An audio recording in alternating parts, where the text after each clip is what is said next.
Alhamdulillah. Alhamdulillahilladzi hadana wa kafana wa ja'alana minal muslimin. Asyhadu an la ilaha illallah wahdahu rabbi la syarika lah,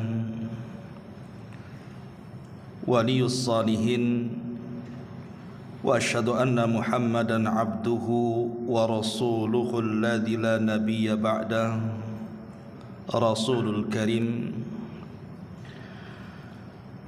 Amma ba'du, ma'asyiral muslimin wal muslimat rahimakumullah. Alhamdulillah, di malam hari ini kembali kita bisa duduk untuk bertalabul ilmi di Masjid Muhajirin. Salat dan juga salam tetap kita iringkan kepada Rasul kita Nabi besar Muhammad sallallahu alaihi wa ala alihi wasallam. Pembahasan di malam hari ini kita akan membahas tentang 10 perkara yang bisa mematikan hati. Dengan sebab matinya hati, maka terhalanglah doa-doa yang kita panjatkan kepada Allah Jalla fi'ula. 10 perkara ini diambil dari perkataan seorang ulama tabi'in yang sangat mulia, Ibrahim ibnu Adham rahimahullahu ta'ala. Ma'asyiral muslimin yang dimuliakan Allah subhanahu wa ta'ala, satu hari Ibrahim ibn Adham rahimahullahu ta'ala sedang berjalan-jalan di pasar Basrah. Dan ketika itu ada kerumunan manusia yang sedang berkumpul, saling bicara satu dengan yang lainnya. Ketika Ibrahim ibn Adham lewat kepada mereka, tiba-tiba satu di antara manusia yang berkumpul itu menghentikan Ibrahim ibn Adham. Dan mereka tahu siapa Ibrahim ibn Adham. Seorang alim, zahid, abid, dan orang yang sangat masyhur kesolehannya. Faqala lahun nas, maka manusia yang ada di situ berkata kepada Ibrahim ibnu Adham, Ya Aba Ishaq, Ya Aba Ishaq, Inna Allah Ta'ala yaqul, wa qala rabbukum ud'uni astajib lakum. Wahai Aba Ishaq. Aba Ishaq ini kunyah daripada Ibrahim ibnu Adham. Sesungguhnya Allah subhanahu wa ta'ala telah berfirman, wa qala rabbukum ud'uni astajib lakum. Dan Rabbmu telah berfirman, berdoalah kepadaku, niscaya aku akan kabulkan permintaan kalian. Kemudian manusia mengatakan, wa nahnu nad'ullah fala yastajibu lana. Tapi kami sudah banyak berdoa kepada Allah subhanahu wa ta'ala, tapi doa-doa kami tidak kunjung dikabulkan Allah subhanahu wa ta'ala. Apa gerangan dengan doa-doa kami? Bukankah Allah yang mengatakan berdoa kepadaku kabulkan? Dan kami sudah berdoa tak dikabul-kabulkan pula. Maka Ibrahim ibn Adham rahimahullahu ta'ala mengatakan, li'anna qulubakum matat bi asyrati asya'a, karena hati-hati kalian sudah mati dari 10 perkara. Lihat dialog Ibrahim ibn Adham ini dengan masyarakat Basrah yang ada di pasar itu. Ketika orang-orang mengeluh dan mengadu kepada Ibrahim ibn Adham soal doa-doa mereka yang mereka panjatkan kepada Allah, namun tidak kunjung pula diijabah doa mereka,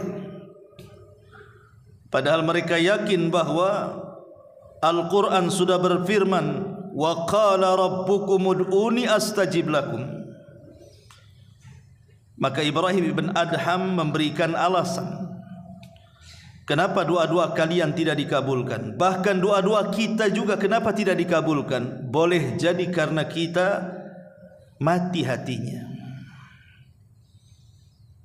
Kenapa mati hati kita? Karena 10 perkara ini, kata Ibrahim ibn Adham. Dan kalau seandainya kita berdoa kepada Allah Subhanahu wa taala, tiba-tiba Allah tidak kunjung mengabulkan doa kita, maka ini musibah di atas musibah. Tidak ada kemalangan, tidak ada musibah yang lebih besar dibandingkan doa-doa kita ditolak oleh Allah Subhanahu wa taala. Karena ketika Allah Subhanahu wa taala menolak doa-doa kita, maknanya Allah sudah tidak mempedulikan kita. Kalau Allah Subhanahu wa taala tidak mempedulikan kita, artinya Allah sudah tidak menganggap kita lagi. Dan itulah bahayanya hati yang mati itu. Karena hati yang matilah yang menjadikan doa-doa kita tidak dikabulkan Allah Subhanahu wa taala. Kenapa mati? Inilah yang akan kita bahas. Mati dari 10 perkara. Yang pertama, kata Ibrahim ibn Adham rahimahullahu taala, araftumullaha walam tuaddu haqqahu. Kalian mengenal Allah, kalian mengetahui Allah, tapi kenapa kalian tidak melaksanakan hak-hak dan kewajiban Allah Subhanahu wa taala? Kalau kita ditanya siapa yang menciptakan langit, kita katakan Allah. Kalau kita ditanya siapa yang menciptakan bumi, kita katakan Allah. Kalau kita ditanya siapa yang menciptakan lautan, gunung-gunung, hutan-hutan, binatang, bahkan siapa yang menciptakan kita, maka kita akan mengatakan Allah. Artinya secara rububiyah kita tahu dan kita kenal siapa Allah. Lah kalau kita sudah kenal Allah Subhanahu wa taala secara rububiyah, kenapa kita tidak mau melaksanakan hak dan kewajiban yang Allah perintahkan kepada kita? Ma'asyiral muslimin yang dimuliakan Allah Subhanahu wa taala, dengan cara apa kita melaksanakan hak dan kewajiban kita kepada Allah? Berdasarkan hadis Muadz bin Jabal radhiyallahu an, ketika Nabi sallallahu alaihi wasallam bertanya, "Ya Muadz, hal tadri ma haqqullah 'alal ibad wa ma haqqul ibadi 'ala Allah?" Muadz, tahu enggak apa hak Allah kepada hambanya dan apa hak hamba kepada Allah? Maka Muadz mengatakan, Allah wa rasuluhu a'lam, Allah dan Rasulnya yang tahu. Maka Nabi SAW mengatakan, fa inna haqqallahi 'alal ibadi an ya'buduhu wa la tusyriku bihi syai'an. Fa inna haqqallahi 'alal ibad an ya'buduhu wa la yusyriku bihi syai'an. Tuntutan Allah kepada kita ini agar kita hanya beribadah kepada Allah dan tidak menyekutukan Allah sedikit pun.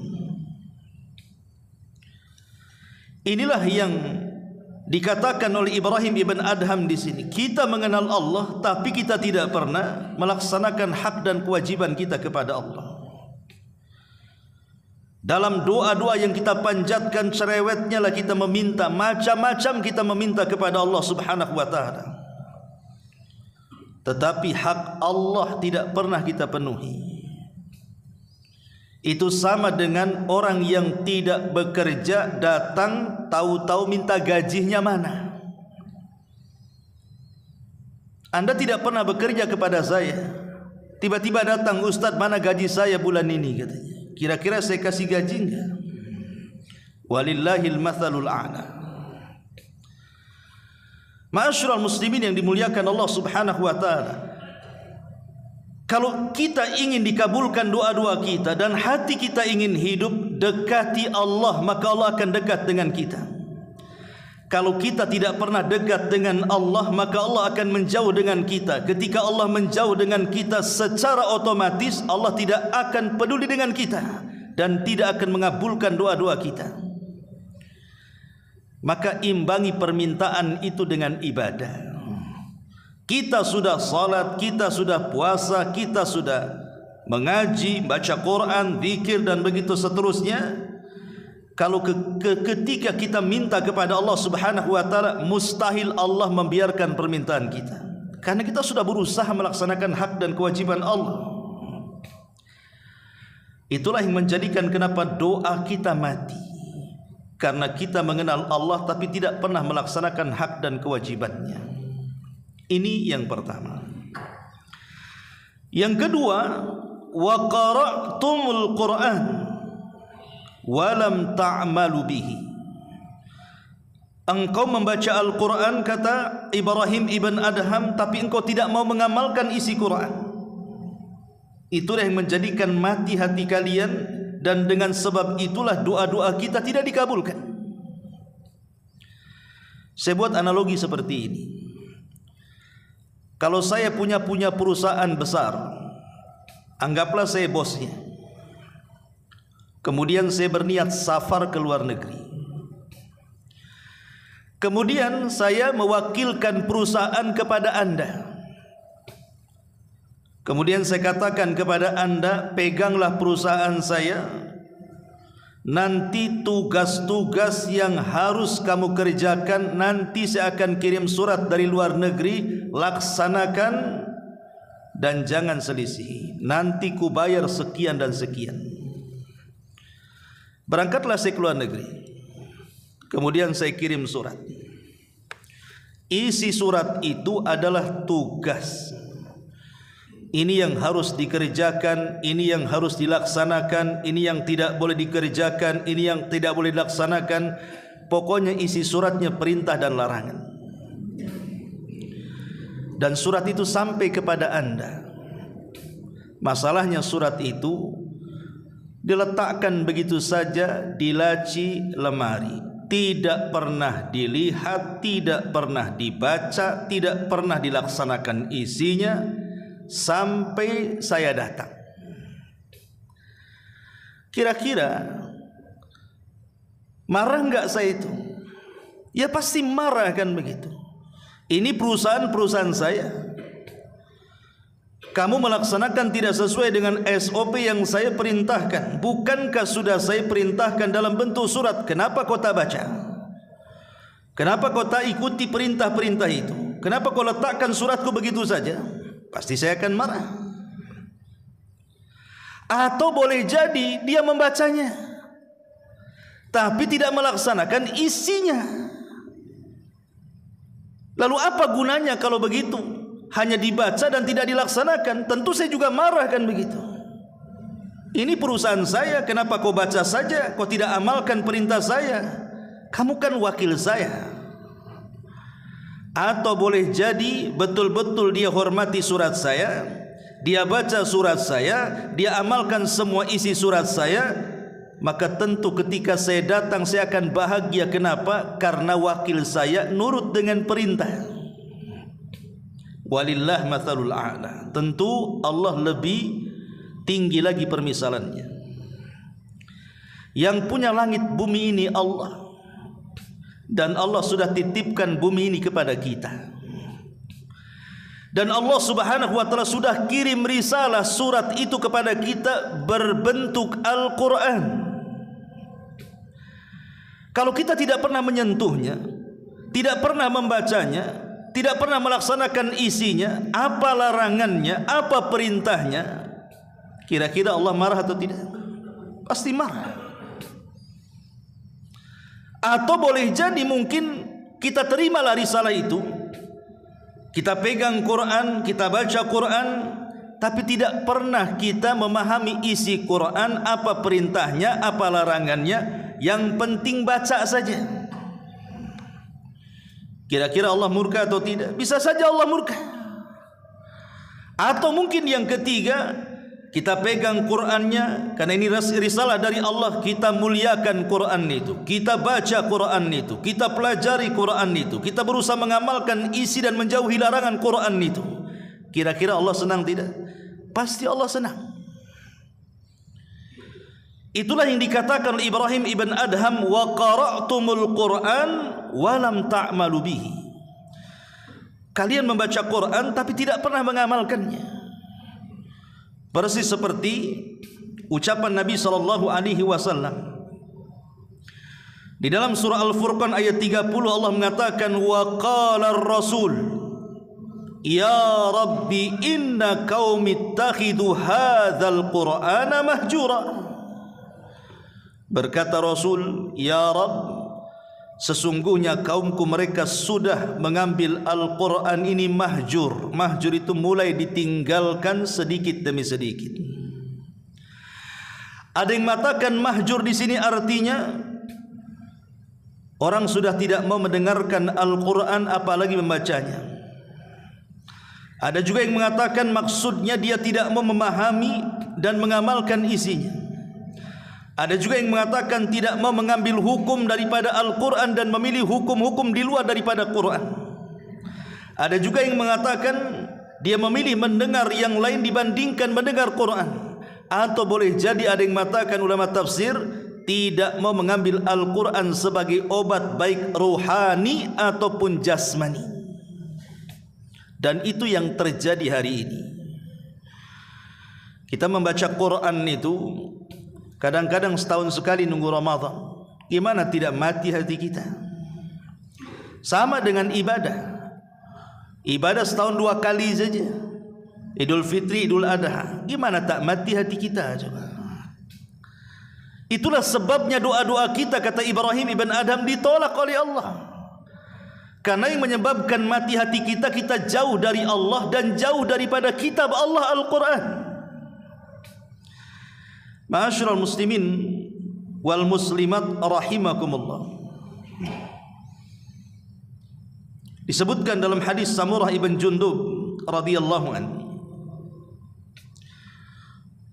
Nabi SAW mengatakan, ammal ladzi yuslagu ra'suhu bil hajari fa innahu ya'khudul Qur'an fayarfuduhu wa yanamu anis salatil maktubah.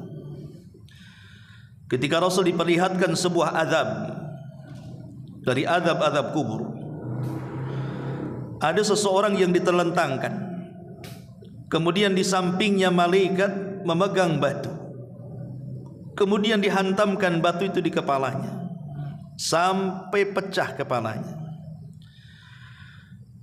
Ketika itu malaikat pergi hendak mengambil batu yang lainnya.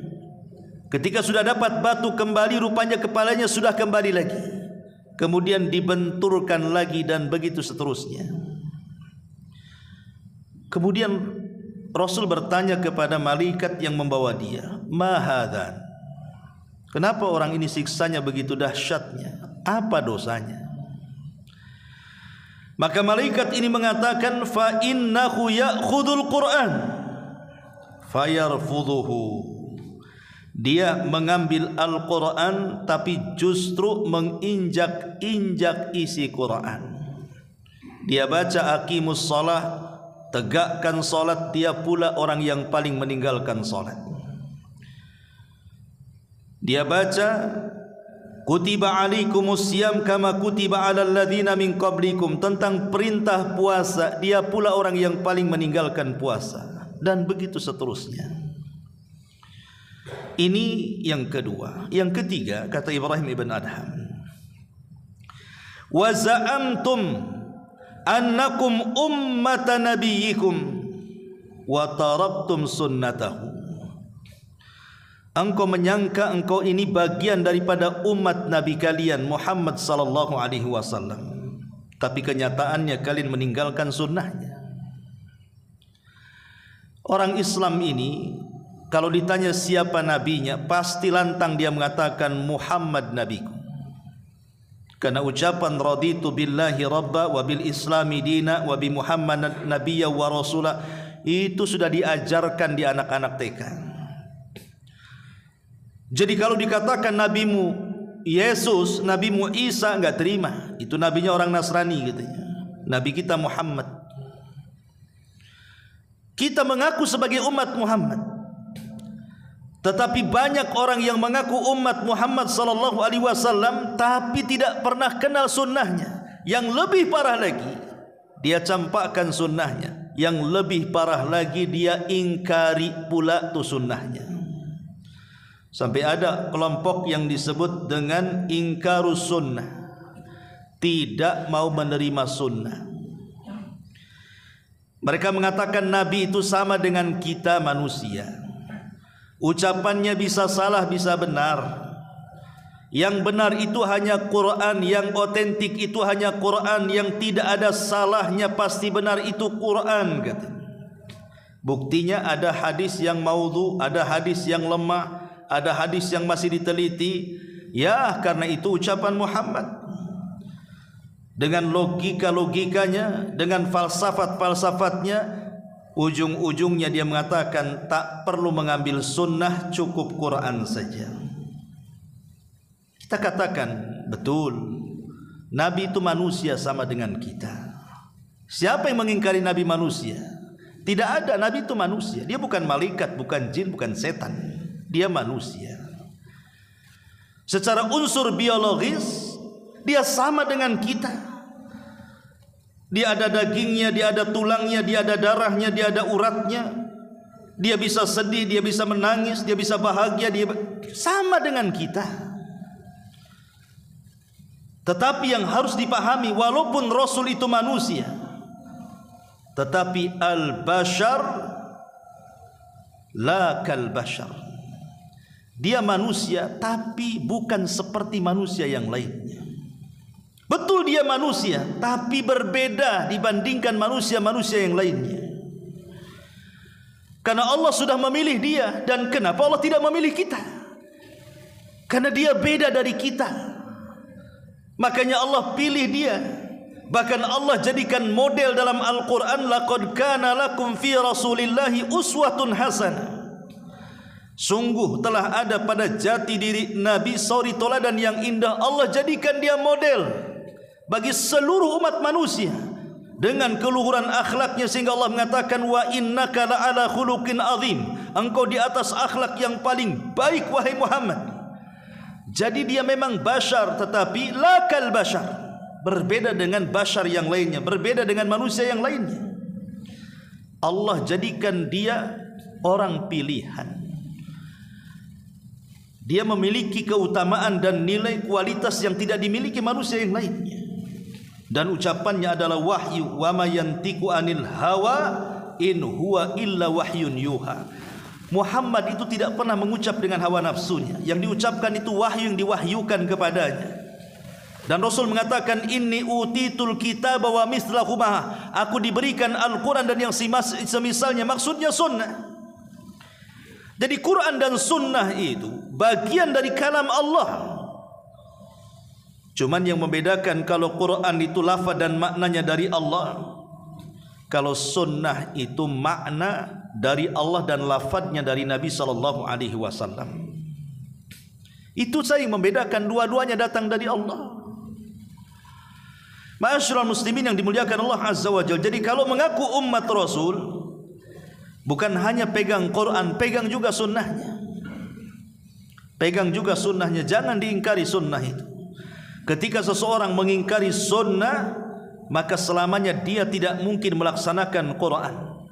Karena Quran itu banyak perintah-perintah yang sifatnya global, kemudian dirinci dengan sunnah.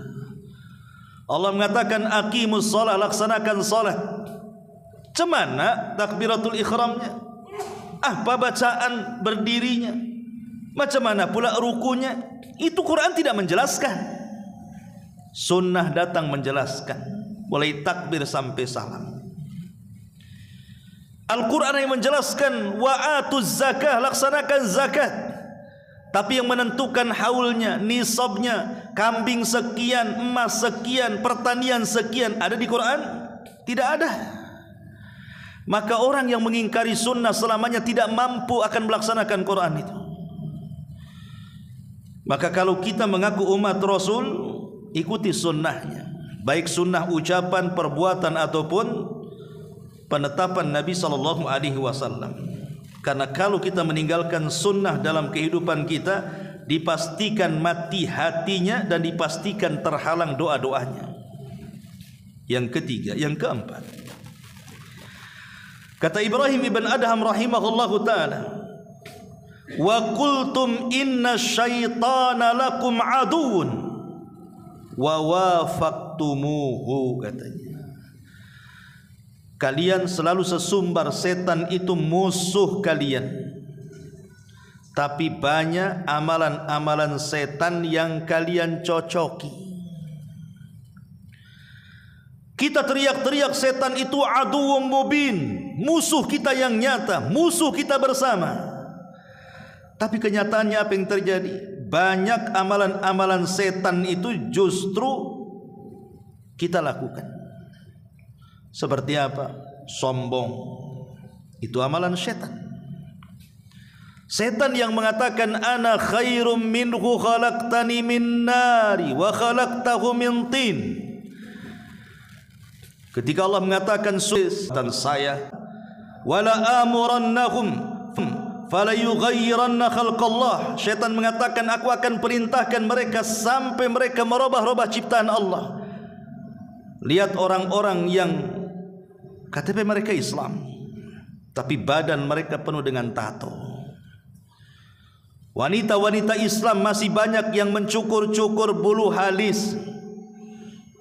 Wanita-wanita Islam banyak kemudian yang menyambung-nyambung rambut kepala, mengikir gigi dan begitu seterusnya. Itu semua perbuatan setan. Ngaku setan musuhnya, tapi perbuatan setan dicocoki dia pula. Termasuk tabdzir, israf, membelanjakan harta kepada yang diharamkan atau membelanjakan harta ke yang halal tapi berlebihan. Itu semua perbuatan setan. Dan puncaknya adalah kesyirikan. Sihir, dunia perdukunan, pomo, orang yang datang ke dukun percaya dengan tangkal, percaya dengan bualan bah dukun dan begitu seterusnya. Lah itu semua adalah khutuwati syaitan. Lah kalau kalian memang mengakui setan itu musuh kita, maka janganlah mencocoki perbuatan setan. Karena mencocoki perbuatan setan itu mematikan hati yang akhirnya menghalangi doa-doa kita, kata Ibrahim ibn Adham rahimahullahu ta'ala. Kemudian kata Ibrahim ibn Adham rahimahullahu ta'ala yang kelima, wa qultum annakum mushtaquna ilal jannati walam ta'malu laha. Kalian sesumbar kalian ini rindu ingin masuk surga, tapi kalian tidak pernah mencari jalan menuju surga. Kau ditanya pengen masuk surga, semua pengen masuk surga. Sak jahat-jahatnya orang jahat, sak preman-premannya orang preman, kalau ditawari surga pasti mau. Mau masuk surga bang? Maulah, kan begitu. Masa tak mau masuk surga? Gila aku, katanya. Semua pengen masuk surga, tapi masalahnya ada seorang penyair namanya Abu Al-Atahiyah. Apa kata Abu Al-Atahiyah, seorang penyair? Tarjun najata walam tasliku masalikaha inna safinata la tajri alal yabasi. Engkau mengharap ingin selamat, tapi engkau tidak pernah mencari jalan keselamatan. Macam mana kemudian kapal laut berlayar di padang pasir? Mungkin kapal laut berlayar di padang pasir? Mustahil. Sebagaimana engkau mustahil mengharap keselamatan tapi tidak mencari jalan keselamatan, maka begitu pula kapal-kapal itu tidak mungkin berjalan di padang pasir. Kalau kita mengharap ingin masuk surga, cari jalan ke surga itu. Itu maksudnya. Dengan cara apa? dengan cara memperbanyak amal saleh. Makanya ada hadis Nabi SAW yang mengatakan, "Lau anna rajulan khurra ala wajhihi min yaumi wulida ila yaumi yamut haraman fi ta'atillahi azza wa jalla la haqqarahu dhalikal yawm wa la wadda annahu rudda ila dunya kay yazdad minal ajri was thawab." Kata Nabi SAW, kalau seandainya seseorang itu sejak dilahirkan sudah dalam kondisi sujud, lahir saja sudah sujud dia, dan tidak berhenti sujudnya sampai kematiannya, artinya tidak punya dosa kan? Lahir saja sujud sampai mati, kapan maksiatnya? Kalau ada orang yang seperti itu, lahir saja dia sudah sujud sampai mati dalam rangka mencari ketaatan kepada Allah Subhanahu wa taala, kata Nabi, la haqqarahu dzalikal yaum. Nanti kalau sudah mati, maka orang ini masih menganggap kehidupan dunia ini masih menghinakannya. La wadda annahu rudda ila dunya, bahkan dia masih menginginkan untuk dibalikan ke dunia. Kayazdada minal ajri wa thawab, supaya bertambah pahala dan balasan Allah Subhanahu wa taala di akhirat. Padahal dia terlahir sudah sujud. Hadis ini dikeluarkan Al-Imam Ahmad dan disahihkan oleh Syekh Nasiruddin Al-Albani rahimahullahu taala. Coba bayangkan, orang ini terlahir sujud sampai mati sujud, tidak pernah maksiat kepada Allah Azza wa Jalla. Kemudian apabila sudah mati, maka dia masih menyesali kehidupan dunianya, dan dia berharap kepada Allah agar dikembalikan kepada dunia supaya dia bisa menambah lagi pahala dan juga amal solehnya. Itulah yang dikatakan para malaikat di hadapan Allah pada hari kiamat. Apa kata malaikat? Ya Rabb, ma'abadnaka haqqa ibadatik. Ya Rabb, maafkan kami, kata para malaikat, kami belum betul-betul beribadah kepadamu dengan sebenar-benar ibadah. Padahal malaikat pun tidak pernah maksiat. Kenapa ngomong begitu? Coba bayangkan ya. Makanya pentingnya kita beramal saleh, karena hanya dengan itulah kita akan dimasukkan ke dalam sorga. Walaupun kita katakan, kalau seandainya kita beli sorga dengan amal soleh, kita tidak mungkin kebeli, karena kita masuk sorga itu bukan membeli, tetapi karena rahmat Allah Subhanahu wa taala. Tapi masalahnya rahmat tidak mungkin diraih kecuali dengan amal soleh kita. Kalau kita kemudian hanya berangan-angan ingin masuk sorga tapi tidak beramal soleh, maka angan-angan belaka saja. Kemudian kata Ibrahim ibn Adham yang ke-6, wa qultum innakum takhafuna an-nar walam tahrabu minha. Kau katakan kau takut dengan neraka, tapi kau tidak pernah lari dari neraka. Kalau kita melihat api, pasti di dunia ini kalau ada kebakaran itu, pasti kita akan menjauh dari api kan, karena panas ya. Ini api dunia. Kenapa api akhirat tidak terpikir lebih panas dibandingkan api dunia yang hanya satu bagian daripada 70 bagian api neraka? Kalau kita merasa takut dengan neraka, jauhi api itu. Dengan cara apa? Tinggalkan dosa-dosa dan maksiat-maksiat yang bisa mengantarkan kita ke dalam neraka. Karena sama juga sebejat-bejatnya orang, kalau ditanya mau masuk neraka bang, nggak mungkin dia mau saya masuk neraka, gila dia. Tapi kalau memang dia memang takut dengan neraka, kenapa tidak lari dari neraka? Dan itu yang banyak hari ini, yang banyak orang-orang yang hanya lisannya saja takut neraka, tapi perbuatannya masih mengamalkan pun neraka. Masih gibah ya, namimahnya, ya dustanya, gibahnya, macam-macam dosanya. Curang dalam dagangan, curang dalam bermuamalah, belum dari segi ibadah dan akidahnya, dan begitu seterusnya ya. Dan itu bisa mematikan hati.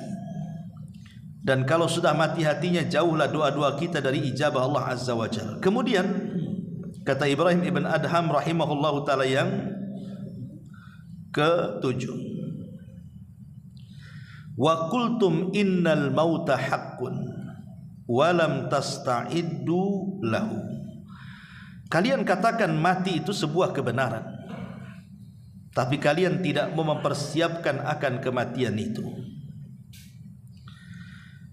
Jadi kata Ibrahim ibn Adham rahimahullahu ta'ala, kalian yakin kematian itu ada, tapi kalian kenapa tidak mempersiapkan untuk kematian itu?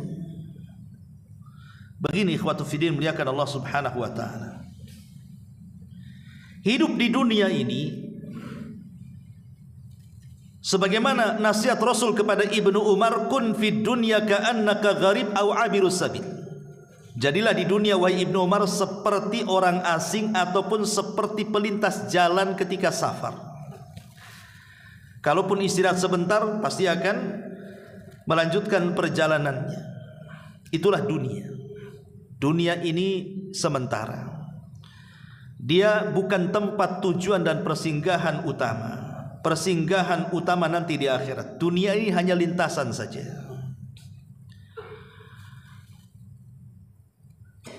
Dahulu di zaman Nabi, orang-orang Yaman, mereka ingin haji ke Mekah, tapi modal nekat, tidak mau bawa bekal. Mereka mengatakan, bekal kami Allah yang tanggung, katanya. Akhirnya berangkat mereka. Di perjalanan barulah mereka susahnya hidup di perjalanan, tidak ada makanan, tidak ada minuman. Akhirnya sebagian mereka ada yang mati kelaparan. Sampailah berita ini kepada Nabi.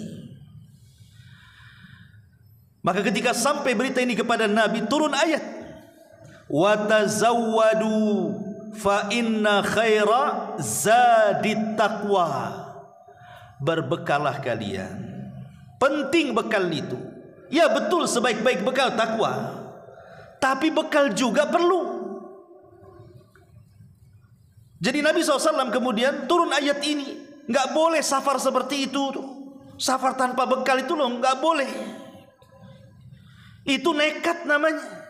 Safar tanpa bekal, ya dipastikan sengsaranya iya, sampainya belum tentu, kan begitu.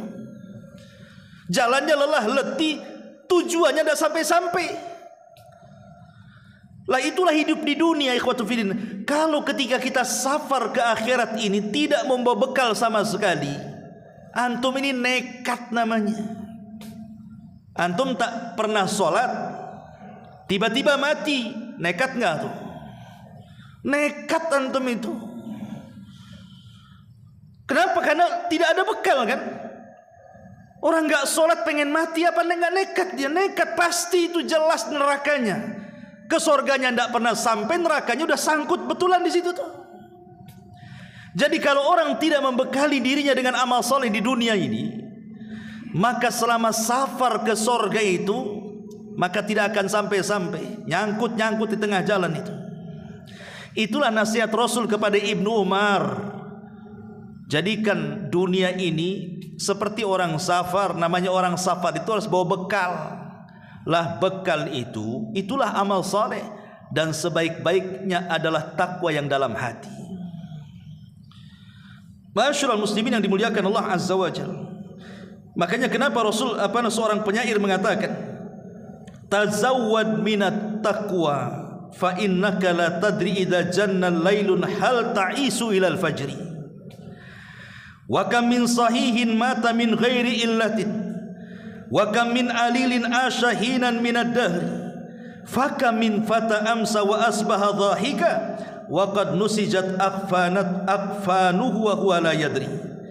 Wa kam min sigarin yurtaja tula umrihi wa qad udkhilat ajsamuhum dhulmatal qabri. Wa kam min arusin zayyanuha li zawjiha wa qad qubidat arwahuhum lailatal qadri. Kata seorang penyair, berbekalah dengan ketakwaan, karena sungguh engkau tidak tahu jika malam telah tiba, apakah engkau masih bisa hidup hingga pagi hari. Betapa banyak orang-orang yang sehat kemudian meninggal tanpa didahului dengan sakit. Betapa banyak orang-orang yang sakit yang masih bisa hidup beberapa lama. Berapa banyak para pemuda yang tertawa di pagi hari dan petang hari, padahal kafan mereka sedang ditenun dalam keadaan mereka tidak sadar. Betapa banyak anak-anak diharapkan panjang umurnya, padahal tubuh mereka telah dimasukkan ke dalam gelapnya kuburan. Betapa banyak mempelai wanita yang dirias untuk dipersembahkan kepada suaminya, padahal ruh mereka telah dicabut tatkala di malam Lailatul Qadar. Lihat, ya. Syair ini menunjukkan bahwa kematian itu loh datangnya tanpa pemberitahuan. Dan kematian itu juga datangnya sebuah kepastian. Dan kematian itu juga bukan akhir dari sebuah perjalanan. Itu sudah pasti. Makanya kenapa di sini dikatakan betapa banyak para pemuda yang tertawa di pagi dan petang hari, padahal kafan mereka sedang ditenun dalam keadaan mereka tidak sadar. Kita lihat orang-orang yang mati mendadak kan hari ini banyak, ikhwan. Di zaman Rasul mungkin ya sering saya katakan orang mati mendadak jarang. Atau di zaman orang-orang tua-tua dulu mungkin jarang kan begitu. Tapi hari ini orang mati mendadak itu banyak. Karena lalu lintas di jalan itu yang setiap hari kita saksikan, ada orang yang nabrak, ada orang yang ketabrak. Ada saja orang mati itu. Makanya kenapa di sini Ibrahim bin Adham mengatakan, kalian sudah tahu kematian itu kebenaran, kenapa tidak disiapkan? Maka siapkanlah kematian dengan ketakwaan kita kepada Allah. Jangan sampai mati hati kita gara-gara tidak mempersiapkan bekal safar kita ke akhirat. Kemudian kata Ibrahim ibn Adham yang ke-8,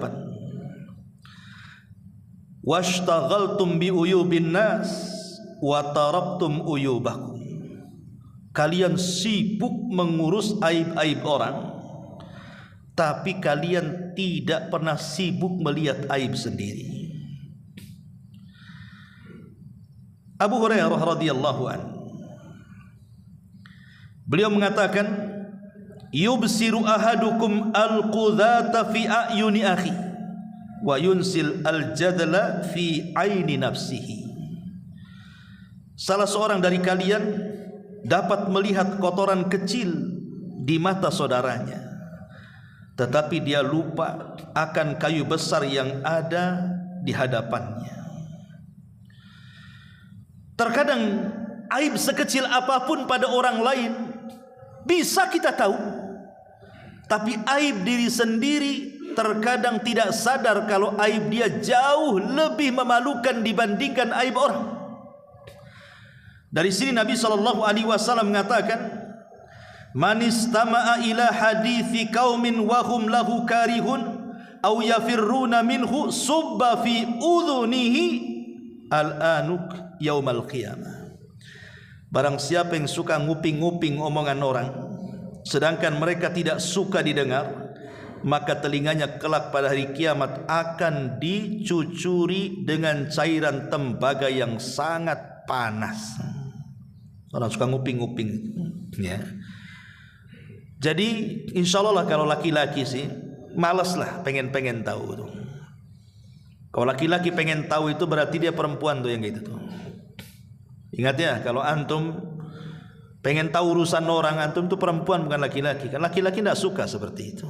Biasanya perempuan yang suka kayak gitu tuh, ya. Yang suka ngorek-ngorek aib, nanya-nanya aib orang itu kan perempuan. Lah Islam ini melarang, tidak boleh. Kenapa demikian? Karena ada yang disebut dengan hukum karma, yang disebut dengan kama tadinu tudan. Kalau kita mengorek-ngorek aib orang, nanti Allah kirim orang lain mengorek aib kita. Itulah kama tadinu tudan namanya. Kalau kita mengorek aib orang, maka Allah akan kirim orang yang mengorek aib kita. Makanya kenapa Nabi SAW mengatakan, ya ma'syara man amana bilisani walam yu'minu biqalbihi.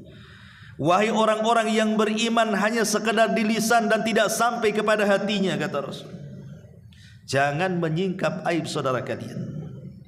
Dan jangan mencari-cari aib saudara kalian, karena siapapun yang mencari-cari aib saudaranya, maka Allah akan mencari-cari aibnya. Itulah yang dikatakan kama tadi nutudan tadi. Maka orang yang suka mengorek-ngorek aib tapi lupa dengan aibnya sendiri, maka itu alamat matinya hati, kata Ibrahim ibn Adham. Dan itulah sebabnya doa-doa kita ditolak. Kemudian yang nomor 9, kata Ibrahim ibn Adham, wa akaltum ni'amallahi walam tu'du atau tu'addu syukraha. Kalian makan dari nikmat-nikmat Allah tapi tidak pernah bersyukur akan nikmat Allah. Kita ini maunya menikmati nikmat Allah saja, senang dengan nikmat Allah, tapi kita tidak mau mensyukuri nikmat Allah. Subhanallah, nikmat Allah ikhwan itu tidak pernah lepas dari badan kita. Mau kita di rumah, mau kita di jalan, mau kita di pasar, mau kita di masjid, sebutkan kita di mana saja selama kita berada di kolong langit ini, nikmat Allah itu tidak pernah lepas dari kita. Dan Allah tidak pernah minta bayar. Ada Allah memajaki matahari, pajaknya sekian, PPN-nya gitu, ya, 12%, enggak kan? Masyarul muslimin yang dimuliakan Allah Azza wa Jalla, enggak ada. Allah kasih pajak tuh enggak ada. Kenapa? Bayangkan Allah berikan gratis loh kepada kita. Oksigen yang kita hirup itu gratis itu. Mata kita bisa melihat, telinga kita bisa mendengar, lisan kita bicara, kemudian akal kita berfungsi. Bentuk manusia pula indah seindah-indahnya. Allah bentuk sedemikian rupa, berbeda dengan makhluk-makhluk yang lainnya. Ini semua nikmat. Wa fi anfusikum afala tubsirun. Pada diri kalian itu tidakkah kau lihat itu nikmat Allah? Fa bi ayyi ala'i rabbikum atukadziban. Nikmat mana lagi yang kau akan dustakan? Tapi begitu banyaknya nikmat yang Allah anugerahkan kepada kita, banyak di antara kita yang tidak bersyukur akan nikmat itu. Lah, tidak bersyukur akan nikmat itu bisa mematikan hati. Dan ketika mati hati, terhalanglah doa-doa kita. Dan yang terakhir, kata Ibrahim bin Adham, wadafantum mautakum walam ta'tabiru bihim fakaifa yustajabu lakum. Kalian terkadang menguburkan orang-orang mati di antara kalian, tapi kalian tidak pernah mengambil ibrah dari kematian mereka. Boleh jadi di antara kita ada yang betul-betul menguburkan, kan? Masuk ke liang lahat, kita lihat saudara kita dibaringkan di liang lahat, kemudian diberikan bantalan dari tanah, kemudian kita juga yang memasangkan triplek-tripleknya, kayu-kayunya, kemudian juga kita yang kemudian melemparkan sedikit demi sedikit tanah, akhirnya kemudian terkuburlah si mayat itu. Pernah enggak kita kemudian setelah menguburkan duduk sejenak, kemudian kita katakan, ya hari ini engkau yang mati, boleh jadi besok aku pula yang seperti ini. Hari ini aku yang menguburkan, besok aku yang dikuburkan. Kalau orang berpikir seperti itu namanya mengambil ibrah namanya. Subhanallah. Saya terkadang heran. Saya pernah menguburkan. Saya tidak sebut daerahnya. Pokoknya menguburkan. Yang gali kuburannya di situ orang situ. Lah Allah takdirkan memang sudah mendekati waktu maghrib. Ketika itu mendekati waktu maghrib. Jadi saya bilang sama bapak yang ada di situ tuh, yang tukang kubur-kuburkan itu, Pak, ini udah mau maghrib. Kayaknya nanti habis maghrib aja lah. Oh nggak apa-apa, biasa saya kuburkan sampai isya katanya. Jadi bapak tak sholat. Terus diam dia. Subhanallah, coba. Dia tidak terpikir dia akan mati loh. Hari-hari dia bawa jenazah itu dia masukkan. Ketika diingatkan soal sholat, oh udah biasa katanya. Kadang-kadang sampai isya saya. Jadi saya bilang, bapak tak sholat kalau begitu? Diam, dia tidak bisa jawab. Lah ini kan aneh itu. Orang ini nggak ngambil ibrah. Memang kita hari ini melihat orang dikuburkan, besok kita yang dilihat orang bahwa kita sedang dikuburkan. Lah disitulah kenapa hati kita mati, karena kita tidak pernah mengambil ibrah dari kematian itu. Padahal kematian itu hak adanya. Wa ja'at sakratul mauti bil haq dzalika ma kunta minhu tahid. Sakarat maut itu pasti datang dengan kebenaran. Itulah yang kita membuat lari darinya. Tapi Allah mengatakan kullu nafsin dha'iqatul maut, setiap jiwa pasti mati. Maka ambillah ibrah ya ulil absar. Inilah 10 perkara kata Ibrahim ibn Adham yang bisa mematikan hati. Makanya di ujung perkataan beliau mengatakan apa? Fa kaifa yustajabu lakum. Kalau ada 10 perkara pada kalian ini, macam mana doa-doa kalian akan dikabulkan?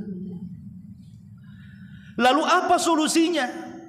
Setelah kita tahu bahwa hati kita ini mati karena 10 perkara, sehingga dengan kematian hati kita itu, dan itu musibah terbesar dalam hidup kita, bagaimana caranya supaya doa-doa kita dikabulkan? Maka pertama tentunya jangan sampai hati kita mati. Hidupkan hati kita. Hidupkan hati kita dengan cara apa? Tauhidkan Allah. Menghidupkan hati dengan cara mentauhidkan Allah, melaksanakan sunnah-sunnah Rasulullah, percaya dengan takdir Allah, jangan pernah memandang ke atas, pandanglah ke bawah. Qanaah, redha, tawakal, mengharap hanya kepada Allah, dan begitu seterusnya. Itulah cara menghidupkan hati. Kemudian yang kedua, kalau doa-doa kita ingin dikabulkan, maka jauhilah mawani', hal-hal yang bisa doa-doa kita ini ditolak oleh Allah, seperti makan makanan yang diharamkan, atau doa yang isinya perbuatan dosa dan kebencian, atau mungkin doa-doa yang di dalamnya penuh dengan kezaliman dan pemutus silaturahim, dan begitu seterusnya. Kemudian kalau berdoa, ya ambillah waktu-waktu yang mustajab, entah di malam Lailatul Qadar setahun sekali di bulan Ramadan, atau boleh jadi mungkin mengambil di hari Jumat dalam sepekannya, atau mungkin di sepertiga malam setiap harinya, atau di waktu di antara adzan dan qomat, atau ketika di hari Jumat setelah asar sampai maghrib, atau ketika turun hujan, dan begitu seterusnya. Kan banyak waktu-waktu dan tempat-tempat doa itu. Kemudian juga kenali adab-adabnya, seperti mengangkat kedua tangan. Kemudian harus punya keyakinan. Jangan pula doa itu tidak ada keyakinan bahwa tidak dikabulkan, apalagi sampai mengatakan, ya Allah, mintalah aku sesuatu, kalau kau mau ngasih silahkan, enggak juga enggak apa-apa. Ini doa apa ini? Itu sama dengan orang pinjam uang, pinjamlah, mau dikasih enggak apa-apa, kasih alhamdulillah. Itu kan sama aja. Ya bagus tadi kasih orang kayak gini nih. Jadi kalau orang tidak yakin dengan doanya, sementara Rasul mengatakan wa antum muqinuna bil ijabah, sementara engkau harus yakin dengan Allah pasti mengijabah doa kita, maknanya doa itu harus penuh kesungguhan, tidak boleh ada kelalaian di dalamnya, apalagi ada main-main di situ. Dan juga jangan i'tidah, kata ulama. I'tidah itu maksudnya melampaui batas. Tahu dirilah kalau kita ini gajinya umpamanya 1 bulan ya 2 juta atau 3 juta. Berdoa, ya Allah tambahlah gaji saya, entah 1 juta lagi jadilah umpamanya. Itu bagus ya. Ini doa tukang bangunan yang jelas per bulannya 3-4 juta. Ya Allah kasih gaji 1 miliar. Tidak namanya. Siapa yang mau gaji 1 miliar tukang bangunan? Jadi jangan berlebihan, doa juga jangan berlebihan, atau dirinci. Doa itu tidak perlu dirinci. Ya Allah, kebutuhan saya banyak nih, beras sekian tolong, harga bawang sekian, harga cabai sekian. Mau ngaudit itu apa ini ceritanya? Jadi doa itu tidak perlu dirinci, minta saja langsung. Tidak perlu dirinci, karena merinci dalam doa itu bagian daripada i'tidah. Ya, berlebihan dalam doa tidak boleh. Ya. Jadi intinya bahwa kalau kita ingin dikabulkan doanya, ya adab-adab doa penuhi, jauhi larangan-larangannya, kemudian harus penuh dengan keyakinan kepada Allah bahwa Allah pasti mengijabah doa kita, dan tinggalkan 10 perkara yang bisa mematikan hati yang dengannya terhalanglah doa-doa kita. Wallahu a'lam bishawab. Inilah yang bisa sampaikan, mudah-mudahan ada manfaatnya. Subhanakallahumma bihamdika asyhadu an la ilaha illa anta astaghfiruka wa atubu ilaik. Allahu taala alam. Assalamualaikum warahmatullahi wabarakatuh.